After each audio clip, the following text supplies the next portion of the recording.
Welcome to the Sutliffian Report. Today we have Brad Johnson. Brad Johnson leads the Americans for Intelligence Reform. He's also a retired station chief of the CIA. And I want to tell you that this gentleman and I have met a couple times, and I tell you this man has knowledge and information that is essential for the securing of America. And what do I mean by that?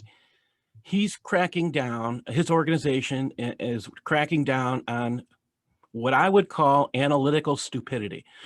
I don't have a better description of this. And what Mr. Johnson has done is, with his organization has done is pull out an organization called TEVUS and point out some of this, I guess the best way to put it, some of the stupidity that they have done. Now, I have been looking at an organization called START. And when Mr. Johnson and I were talking about this problem, the funny thing is that we were both talking about the same thing. And I didn't realize, and I don't think he realized that. And I was like, wow. Okay, so here's Brad Johnson. Thank you for joining us to the show.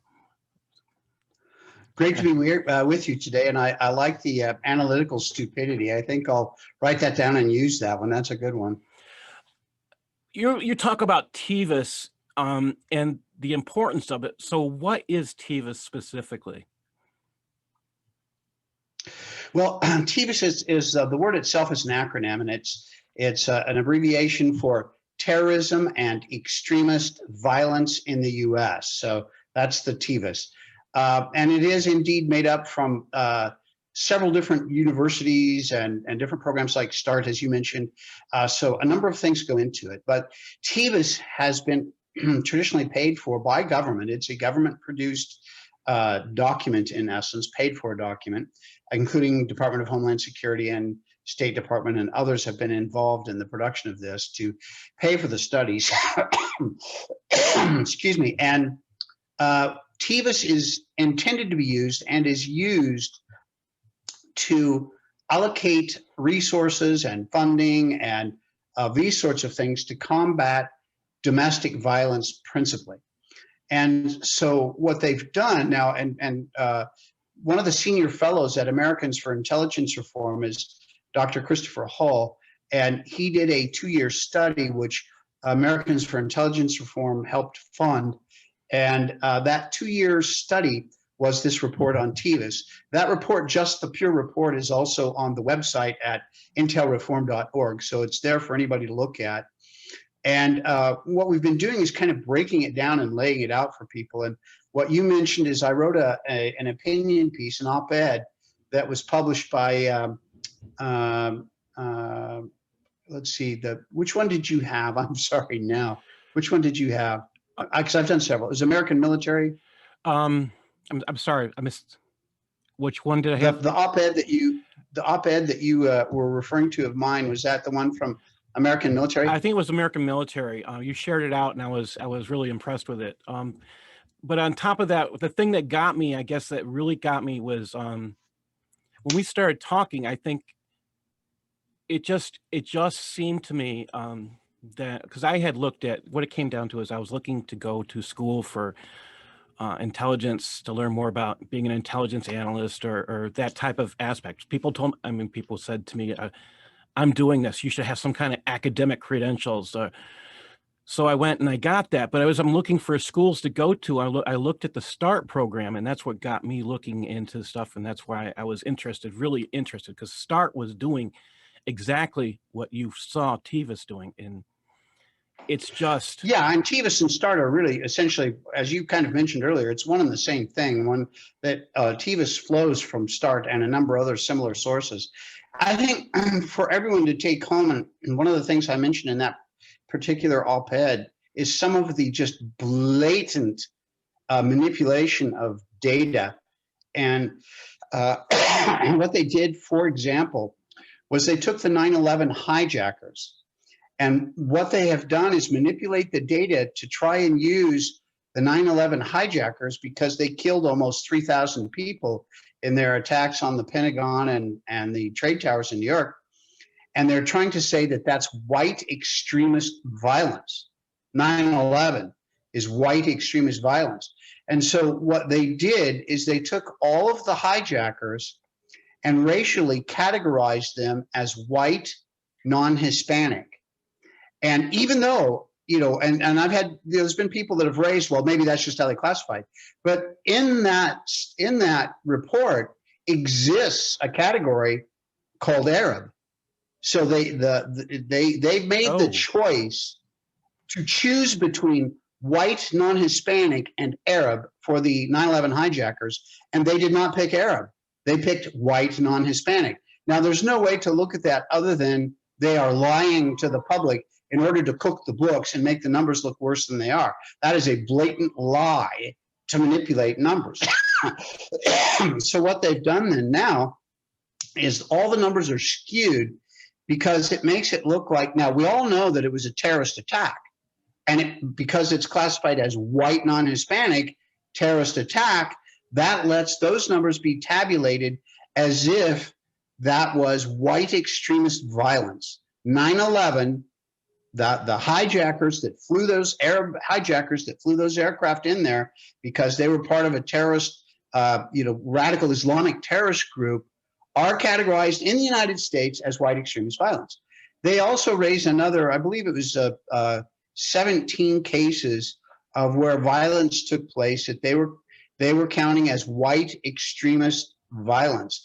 And in those cases, we went through them one by one in the study.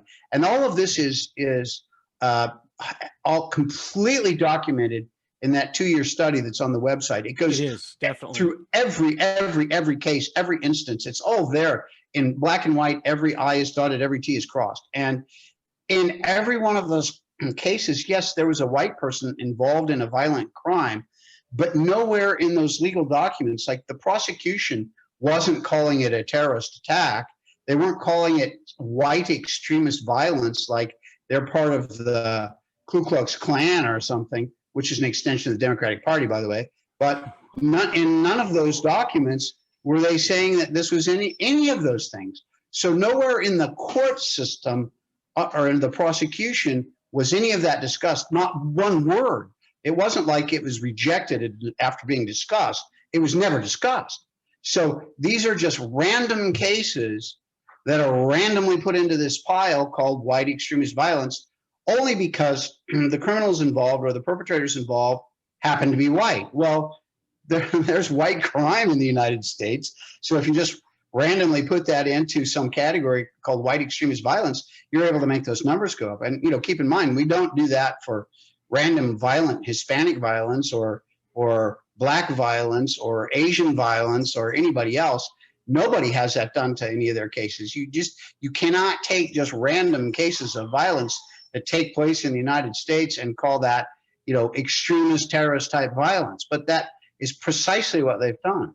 They've taken these cases so that they can skew those numbers. In essence, there's almost no white extremist violence in the United States. It's almost completely unheard of. I'm not saying it doesn't exist, but it's extraordinarily rare. Now, you take the other half of that. In order to keep these numbers, it's not only that you skew the numbers to make them look big for white extremist violence, you also have to reduce those other numbers so that it relatively looks big too. Because even that by itself, if you took into the account the real violence taking place in the United States, that number would still be small. So what did they do? For example, Antifa and Black Lives Matter violence aren't included in the report. They're never mentioned. There's nothing attributed to them, even though we've all seen 6 or 7 or 8 major cities in the United States where Black Lives Matter and Antifa are rioting. I think they're still rioting out in Seattle, and they were rioting out there every day for what are we at, 4 or 5 months now of rioting. People have been killed. People have been beat up. Businesses have been looted. Businesses have been burned.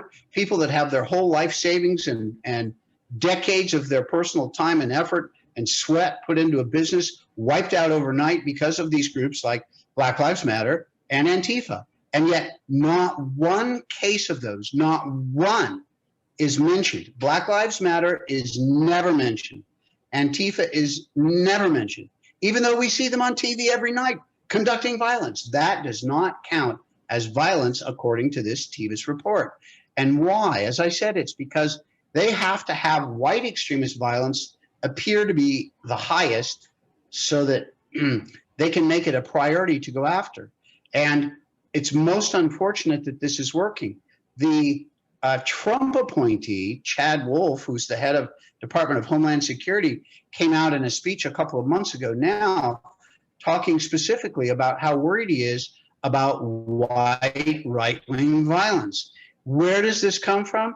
It comes from the fact that DHS paid for TEVUS, and they use TEVUS to decide where to allocate funds. So we have a lot of money being spent on pure BS, absolute waste of time and money and personnel going after these fictitious groups conducting violence, like the 9/11 Arab hijackers being categorized as white extremist violence. And so it's just, it is a complete goat rope. It's all based on smoke and mirrors. It's all a lie, and it's all done in order to manipulate. Now, take a step back and let's just look at why. So why is the left so dedicated to where they'll lie, cheat, and steal and take great risks, even to be caught like we've caught them? I mean, they're just blatantly caught here lying in order to paint the picture this way. Well, it's because what they're doing is trying to argue the situation so that when they do takeovers like what they've done politically in the United States, or when they use their activists to go out and attack people and so on, what they can do is say, well, when you react to defend yourself, you're a white right-wing extremist and you're part of this violent group. If ever the police are like defending just normal people who are trying to mind their own business, who happen to be white, and they're and doing something, they get attacked by Antifa, or like we've seen in Portland, for example, a number of times, to defend them means that those police can be criticized because they are then defenders and associated with right-wing extremists. So that's what they've done. They've tried to set this all up so that nobody can defend themselves and nobody can argue back, and that no other opinion is allowed. What I started to see was they were equating average crimes, burglary, murder, and other things as equivalent to terrorism. That's one of the first things that bothered me. I saw them trying to, again, use these same type of equivalents, and they were doing the same thing that you're talking about, racism, but this was, again, this is back about 5 or 6 years ago when I started to look into the programs. I was personally shocked. Now, when I did start the program at Henley Putnam, they actually recommended START to look at some of their information, and I ended up calling the colonel who was teaching our class and saying, you can't recommend this because it's, I mean, I can't understand how any, I guess what, it gets this simple for me. My undergraduate degree is in religion and philosophy. I took tons of classes on things like logic. They use basically circular reasoning. They start with their conclusion and they build all of their premises based on that conclusion. And of course they get they get what they start with. I mean, that's so unscientific. And completely. And of course, if you go back and read Karl Marx, which is kind of the basis for what the progressive, communist, socialist, those are all one thing. We just have different names for them based on what country they're in. But progressive, communist, socialist is all the same thing here in the United States and elsewhere. And it all comes out of Karl Marx. And Karl Marx is precisely that. Karl Marx comes to a lot of basic conclusions and then sets out to find evidence to support his conclusions. And anything that supports his conclusions, he talks about all the time. Anything that doesn't support his conclusions, he completely ignores if it doesn't exist. And of course, that describes beautifully what we see in TEVUS. Everything that can be twisted to support their conclusions that are pre-decided, they include and put in there, no matter how bad they have to lie to do it. And On the other hand, anything that doesn't fit their conclusion, like Black Lives Matter, who's a group that if you go to their website, they openly endorse and support violence. They espouse violence. Their argument, I've read it on their website, their argument is that they know that they are going to be subject to violence. Therefore, they're going to preemptively use violence to stop themselves from being attacked. And if you look at that, one of the things I want to mention too, if you remember that assassination in Portland of the MAGA hat, red hat Trump supporter that was there, where the guy ran up to him and shot him twice in the head. That man was interviewed a few days later before the police caught up with him when he was killed in a shootout. But in that, he said that he felt that his life was in danger. Well, based on that guy wearing a red hat that said MAGA, he thought his life was in danger. So he was the one that went and got a gun, and he was the one that ran up to the MAGA hat wearer, and he was the one that shot him twice in the head. But that is the Antifa manifesto. That is what they believe in. That is how they view the world. Now, one more thing that's extremely important, I want everyone to understand. That attack, Antifa filmed. Yeah, that video is out there. You can find it. They planned this whole thing. Oh, wow. Yes. Now, again, kind of a practiced eye, but if you watch that video, you have the team all together, and it's a group of about 25 people, 25 people, Antifa people that form this assassination squad. Now, the assassination squad, they get the word go, and they all split up, and you can see them. They just go straight out in a burst in every direction because they're circling around the place where the assassination is to actually be conducted. So they're surveilling to make sure that no police come up or there's any problem that would stop the operation. As they do that, then one guy goes around the corner and is the spotter. Now, the guy who films it puts it down, the camera down a little bit, so you can't see their faces. They're all cut off right here. But you can see where they're all walking and what they're doing, and you can hear some of the things that they're saying. And he talks about the hit just about to happen and stuff like that. And so you see a spotter come out and indicate that the guy with the red hat's coming around the corner. The shooter then is behind a stairwell, a big cement stairwell, like on a parking garage. He comes zipping out around that, finds the guy who's just walking up on him, murders him, and then he runs back. It was in the middle of a block, so he ran one full block, crossed the street, ran to the middle of the next block where a car was waiting for him. He jumps in the car and drives off. I mean, if there's any question that this was a planned assassination, I mean, things like this should dispel it. It's all in the video. I'm only describing what I saw in the video. So he gets in that car and drives off. Another car then zooms in to where that assassination took place. Four people get out of it. It's a sedan, all four doors open. 4 people get out.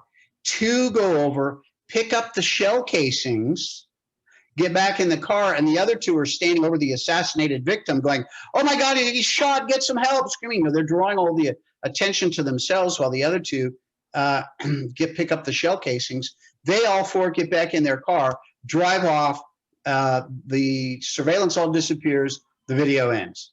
Now, that is a planned, practiced assassination by Antifa of a man for the sin of wearing a red hat that says MAG on it and being a Trump supporter.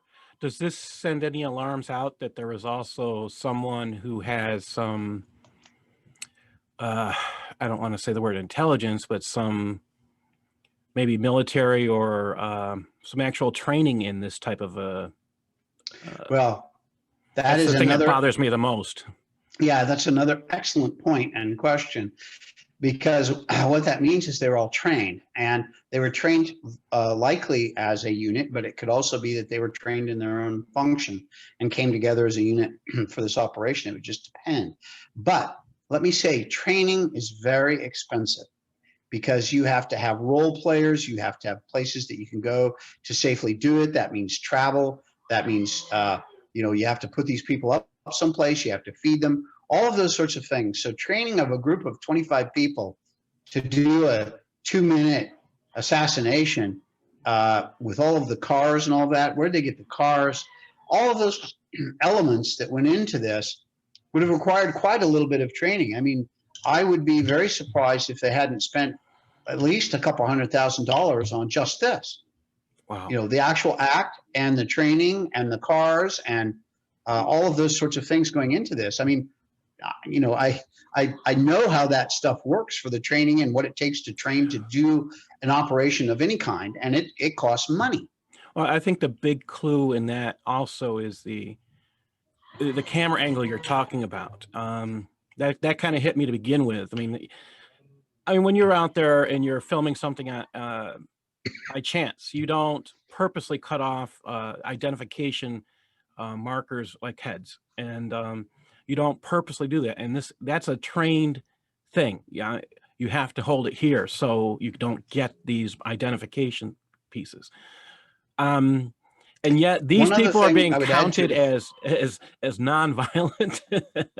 Correct. Wow. Yeah, they don't even show up on violence in the United States in the TEVUS report. They don't count. They're zero. They're not mentioned at all by Antifa's not mentioned a single time, nor is Black Lives Matter.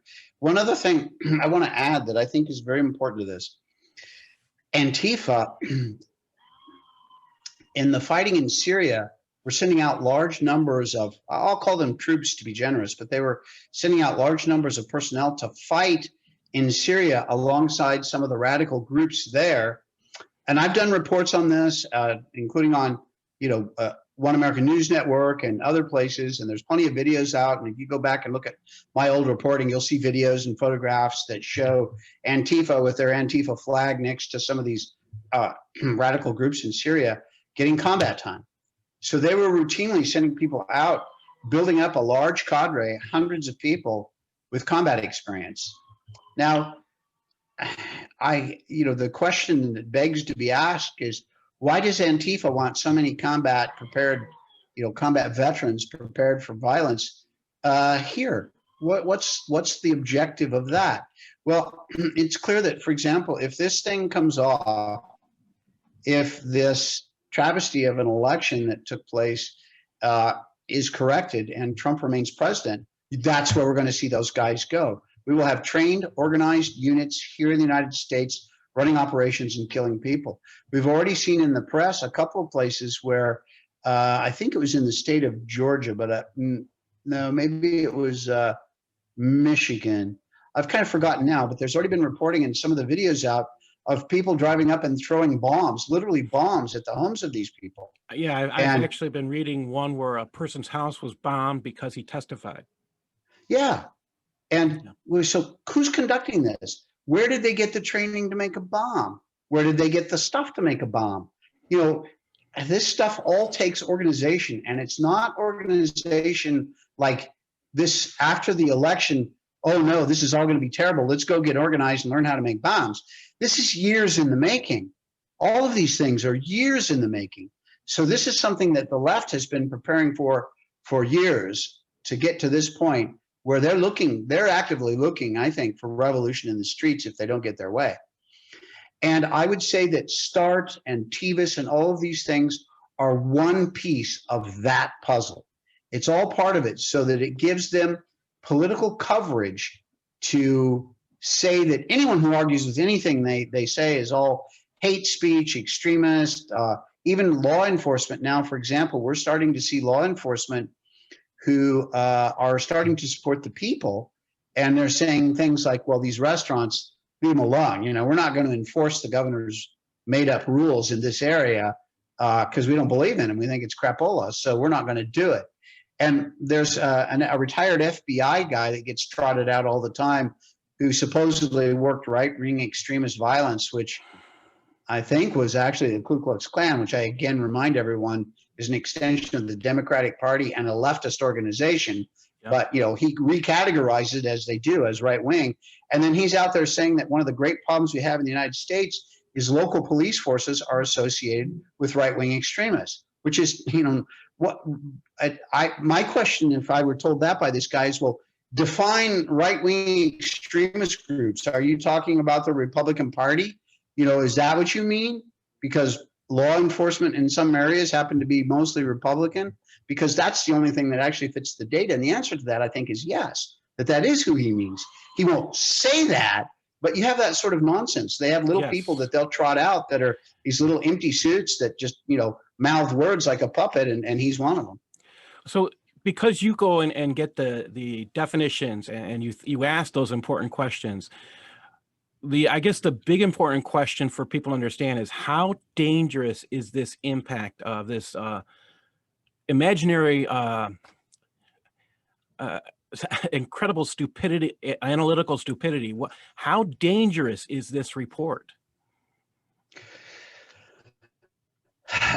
Well, I would say it's one of the problems with something like this is that if it's taken only as a little individual item, it's viewed as, well, okay, they screwed up.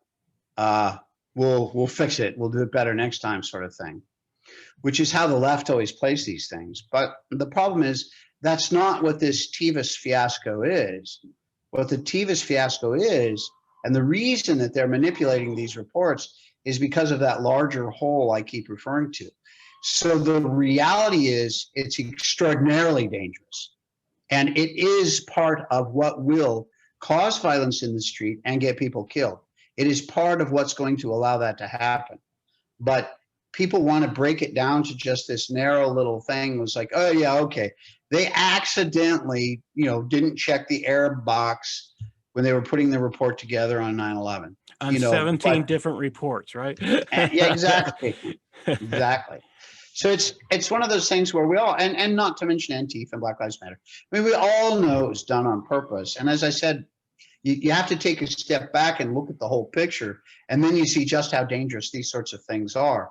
And you take that along with this retired FBI guy that talks about white right-wing extremists, and you take this look at what training Antifa's gotten and what they bring to bear, and the things that they're doing and going into these neighborhoods and attacking houses. And what happens famously, that case of the couple standing out in front of their house, and the guy's got an AR-15 and the woman has a pistol, and they break through the gate into this private property and are yelling at them, telling them, we're going to kick you out of your house, and we're going to kill you, and we're going to take that house, and that room right there is going to be mine tomorrow, and stuff like that. They're making threats and promising violence and all of these things. And that couple are the ones that are arrested, and they're going through the court system now. That is how this whole thing is being used. All of these pieces have to be taken as a whole, and that's what we're seeing. When did it become illegal to try and defend your home? And they didn't leave their property. They didn't shoot anybody.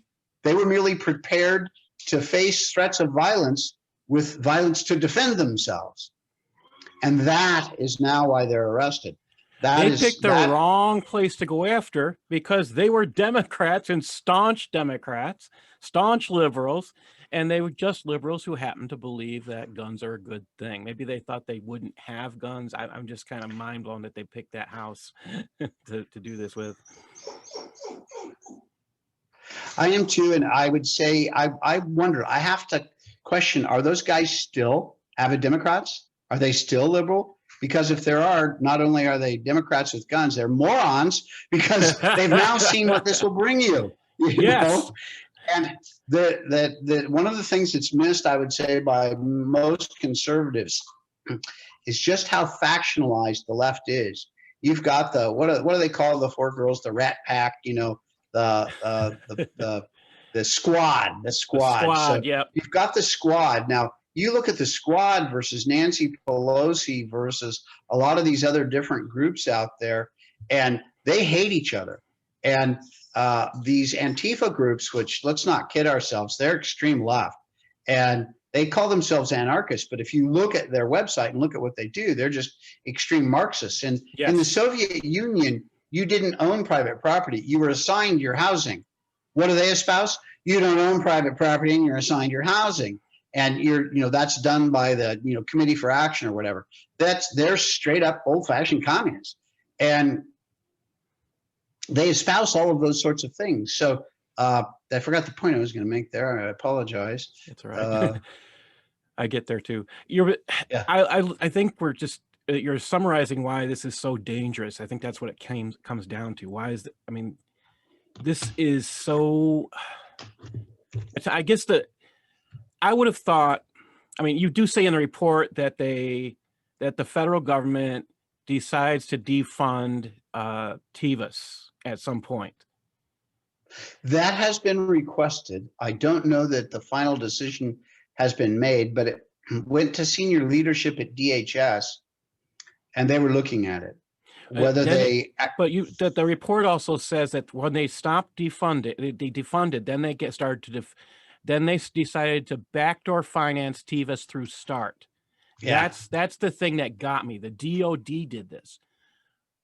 Yeah, DOD's been involved in this too. And part of the problem is that, this is one of those elements they need for the overall picture that we've been discussing. And so you have so many cooperative rogue elements within government that are extreme left that they're willing to do this. And so certainly, I mean, most of the federal agencies have been taken over. I don't know if you want to, we can discuss that too if you'd like, but following World War II, the State Department basically became, it's very funny too, if you look at State Department pre-World War II, they were an organization that did stuff. I mean, that was, they were pretty cool. I mean, they did a lot of stuff and a lot of things that were very important. They were post-World War II, they the became, CIA was there. That was it. That was majority of it. Yeah, exactly. And the post-World War II, they became bureaucratized and started having, these 5 people to do one person's job, and the only people that got promoted were the people that were part of that international socialist line of thought, and that was sort of the organization that they went to first, and it was many years ago taken over, and that has been basically the game plan that they've used, and that has been repeated, and now you see it at NSA, CIA, FBI, DOJ, DOD, all of these different, and all of the agencies involved with intelligence. You've seen all of that finally take root and take over. And while they don't necessarily control the promotion panels and things like that, they don't pick in advance. What they control is who gets what job. And in all of these federal organizations, there are certain jobs you have to get promoted. So they make sure that only their own people get those jobs, so that only their own people tend to get promoted. There's exceptions, of course. It's not a perfect thing, but that's by and large how they've taken over. Now, huge organizations like DOD with Big Green, the Army and things like that, it's a little different because they're just so big. I would say even a little bit with, like, say, the FBI, just because they're a fairly large organization. But at leadership level, it's all leftist controlled, all of it. And as you work your way down the ranks, you get to people who are just like normal FBI agents who want to do the job and believe in what they're doing. You get that at the lower levels or when you're well away from Washington, D.C. But all the senior leadership in all of those organizations, for the most part, is controlled by the left. And that's part of why we see ourselves in this problem that we're in today. If you look at how the federal agencies were used by the left in the United States to target President Trump, just that by itself, before he'd even won the nomination, he was being targeted, and they were using DOJ and FBI and CIA to do it. Now that's targeting political opponents. That's this third world crap. I've lived in places like that. I don't care who you are. If you're a liberal Democrat and you think that's a good thing that they targeted Trump that way because you don't like Trump, you're an effing idiot. You're a complete idiot because you have no idea of the chaos that will bring if that becomes the way of life in the United States. I know the point I was making earlier is all these groups hate each other. And we saw out in Portland where the mayor went down there thinking the mayor was going to have this triumphant speech in front of Antifa, and they were all going to raise fists together into the air, and it was going to be great publicity. And that guy basically got booed and chased off and run out of this thing and was made a fool of. The Antifa doesn't like that guy, and that guy doesn't like them. And that's how these things work. If you look at all of these leftist groups, like what happened in, just take Russia, because they're kind of the purest example we have of this taking root that's kind of open today that we can look back at. And on a regular routine basis, they slaughtered each other. I mean, how often did they, cleanse the military or this other group and have these,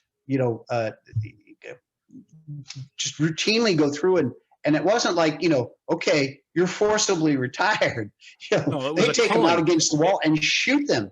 Yes. And in some of these things, Stalin famously had this one thing where he didn't get enough votes to be prime minister or president or whatever it was at that moment. And he made these guys from the Congress or their version of Congress go out and shoot each other to make sure that they were bought into this. It's famously filmed, and there's lots of videos of that of the old days. That's how this stuff works. And it's going to be random violence, people killing each other, fighting for supremacy. And what it all boils down to is this is nothing about philosophy. This is all about power. It's always all about power, that and nothing else. And there's these people that get lost in the philosophy of it, and that's stupidity. The only thing that these extremists, these guys that are in charge now are after is absolute power. And what does that bring? Absolute corruption. That's an old saying that remains true and has been true since the beginning of mankind. Absolute power begets absolute corruption. Yes. And that's the way we're headed. That's just the way we're headed here. And we can see it in the election now.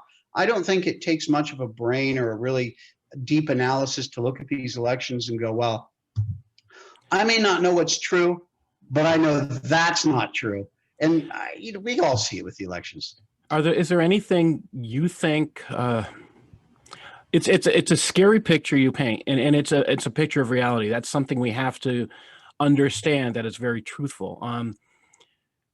As a person who's working with the idea of reforming intelligence, what suggestions can you share with us to fix this? Well, this is going to be tough. I had really had high hopes that this was something Trump was going to make inroads at, and to his, I'm sure now, deep regret, he talked about drain the swamp. But I don't think President Trump, up until recently, understood what the swamp was. Yes, I think he looked at the swamp as overregulation and things like that, and he immediately made huge strides pulling back all of the red tape and those things that made it so difficult. But that's not the swamp. The swamp are these people, these bureaucratic, unknown faces that have tremendous power, like Peter Strzok. I mean, look at all the things Peter Strzok did, and he was, prior to this corruption becoming public, he was a completely unknown figure, completely unknown. And I bet not a single person that listening can tell me who his replacement is. That's just, that guy's unknown now too, right? So it's just not, but that guy still wields that same amount of power.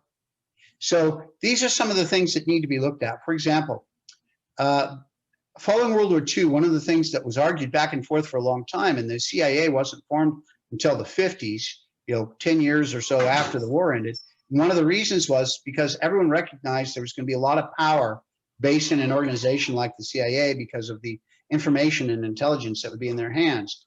So it was argued out for a long time as to where that would end up. Now, J. Edgar Hoover, of course, wanted that to be under the FBI. The military, originally OSS was a military organization. So would it stay in the military? Did it need to become its own organization? All of this was being argued over and fought over and those sorts of things. In the long run, of course, what won was to keep this a independent organization, a civilian independent organization.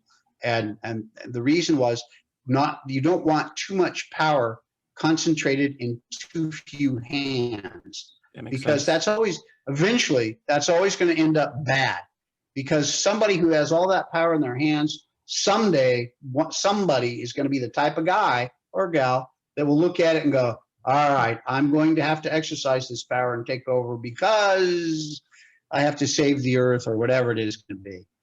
And it's human nature. So our founders understood that, part of why our system was designed the way it was, but it's being overcome now by too much power in too few hands. So for example, the FBI now has created a CI division, counterintelligence division, which is an intelligence division.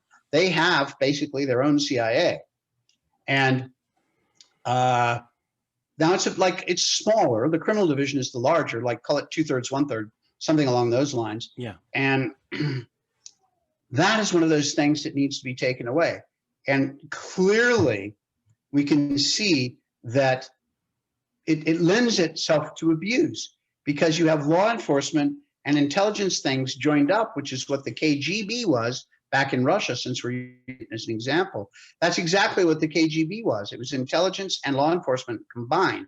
And that's too much power in too few hands. So you could see the guy who was head of the CI department, part of the CI division, spin this off into criminal stuff. And he used FISA to do that.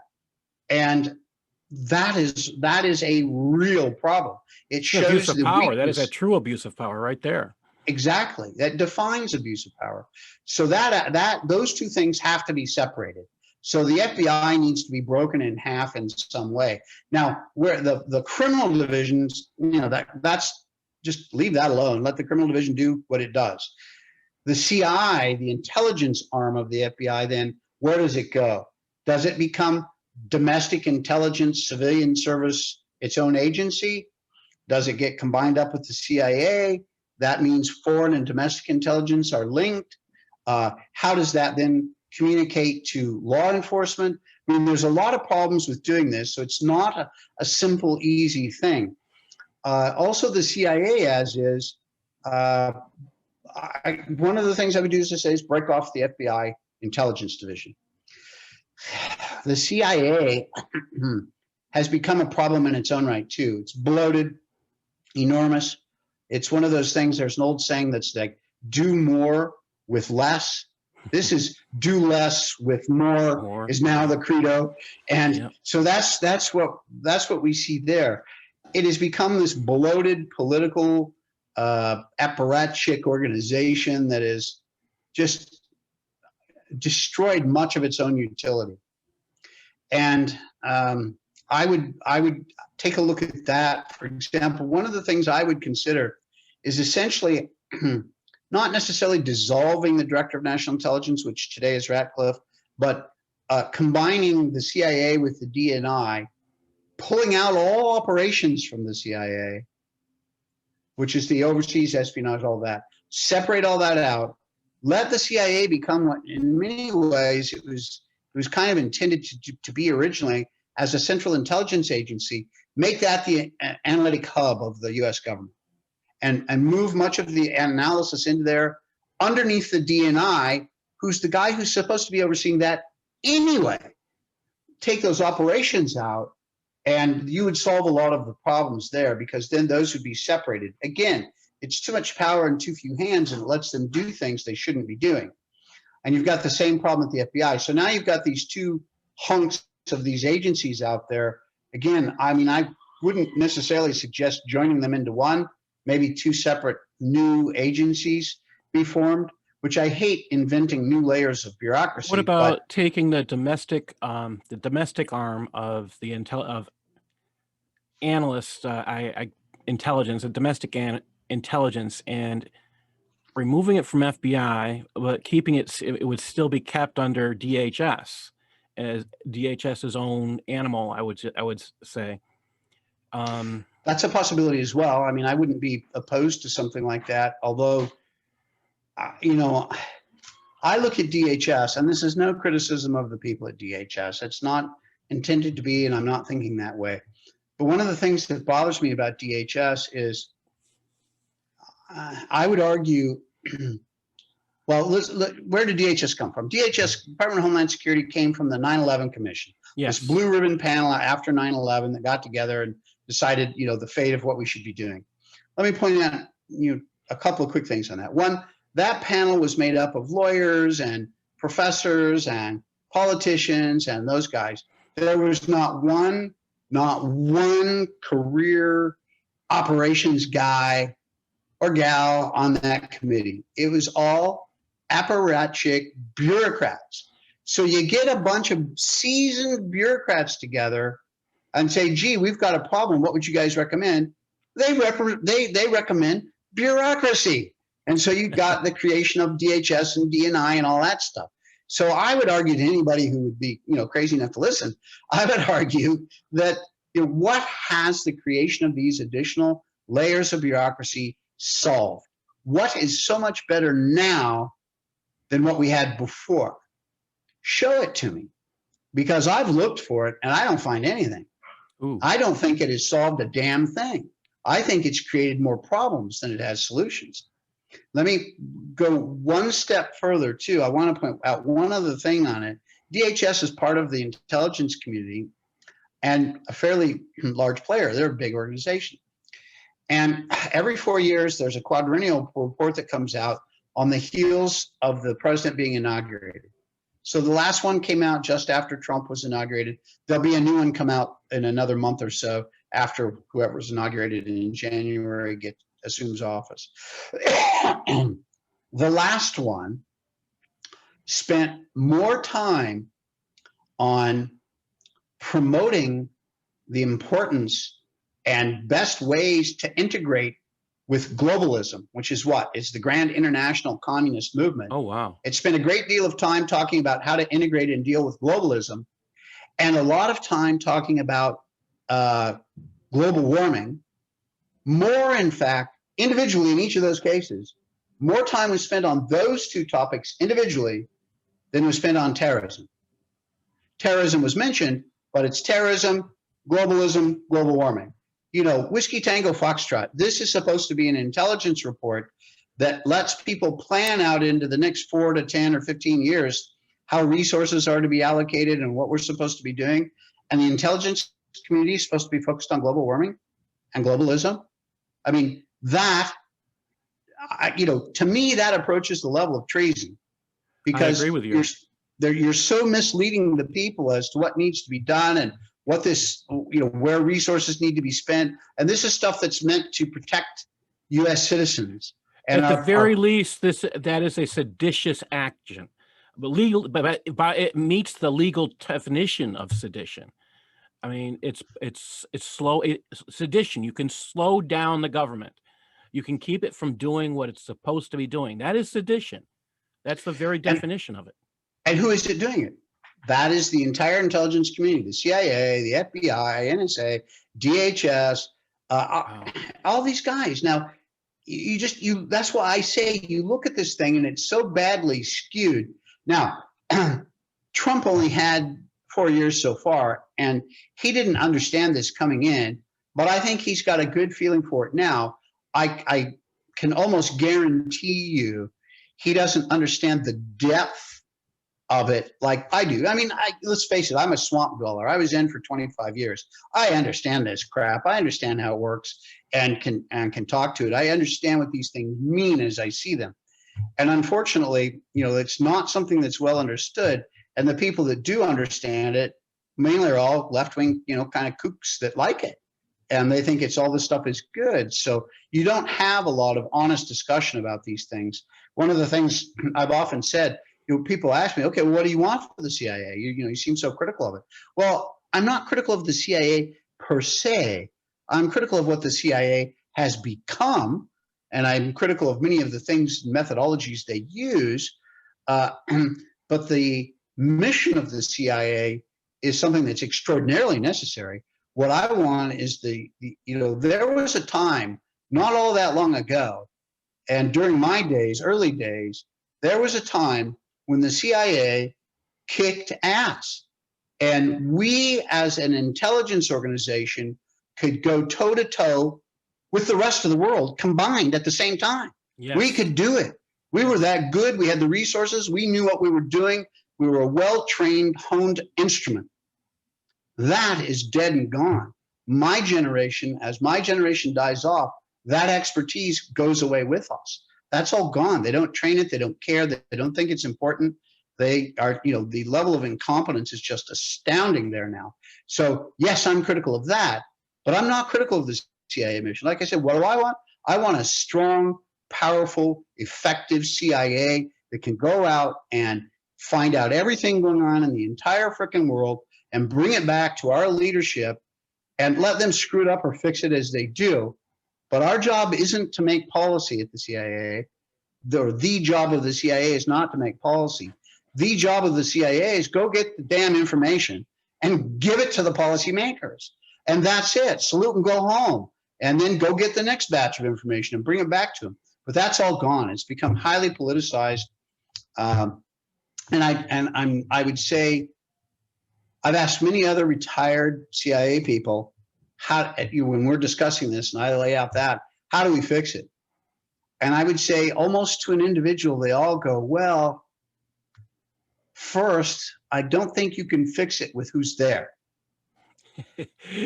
Yeah. And I think that's the bottom line. I don't think you can fix DOJ with who's there. I don't think you can fix CIA with who's there. FBI, NSA, even DOD. I just don't think you can fix it with who's there in leadership. So will there ever be a day where we have a president of the United States that understands that sufficiently and is willing to take that on and try to fix it? And I don't know. I fear for that because that's a big issue. That's a tough fight. And the only person I can think of that may have had a clue as to how much the swamp was real would have been George W. Bush, because he understood those things. But he was not a man that was about removing the swamp. He was a man that agreed with it. He did. Yeah, he was basically a swamp dweller himself. And certainly there's been politicians that have understood all of this. Yes. But they either like it or don't care, one thing or another. And we've certainly seen, like George Bush, the younger, the son, he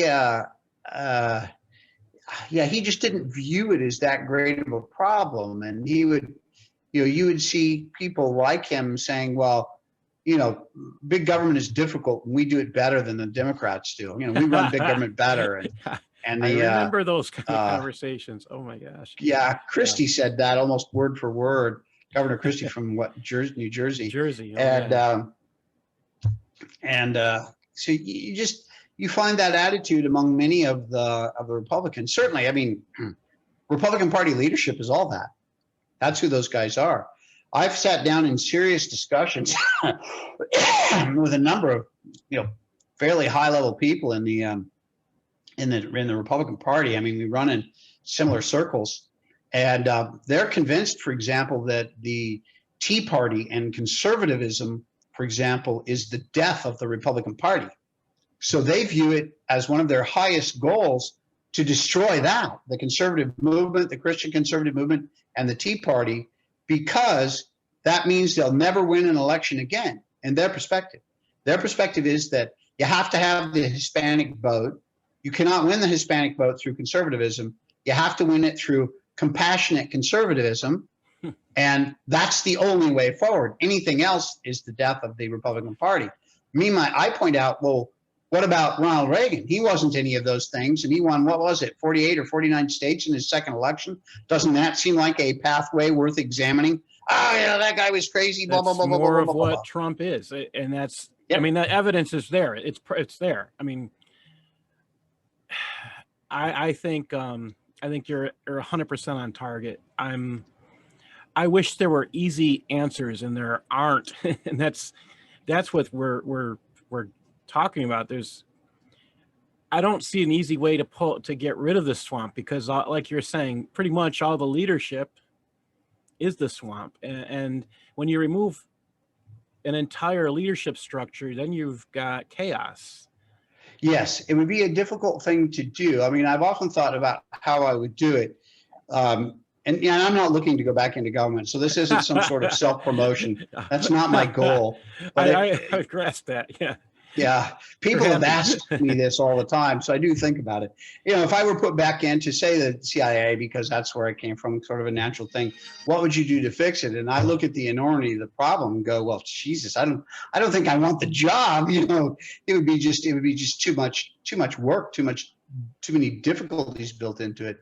But it could be done. You'd have to get somebody like myself who understood the solution and was willing to start bringing in the people and getting rid of the bad news, and start bringing in some good younger people. And if you go down the ranks, you're going to find some good people. Well, thank you, Brad. I want to say thank you for sharing your time with us. And this is a wealth of information. I hope somebody listens to that can actually use it, because I think your work, the work of Americans for Intelligence Reform, is extremely important. I hope to God that somebody shakes that tree that TEVUS is, and just drops out all of these analytical stupid conclusions here, because I don't see any benefit. To put it quite frankly, this is how when I looked at the START program, this is out of the University of Massachusetts, if I remember correctly. If we look at that program, and if you're interested in going into intelligence, you will leave there having no grasp of intelligence, because you're starting with your conclusion, and you start with your conclusion to build your conclusion. That is illogical. It is against all the principles of science. And if you're against the principles of logic, you can't go anyplace. I don't know what to do to stop insanity like this, because that's the only way I can describe this. I'm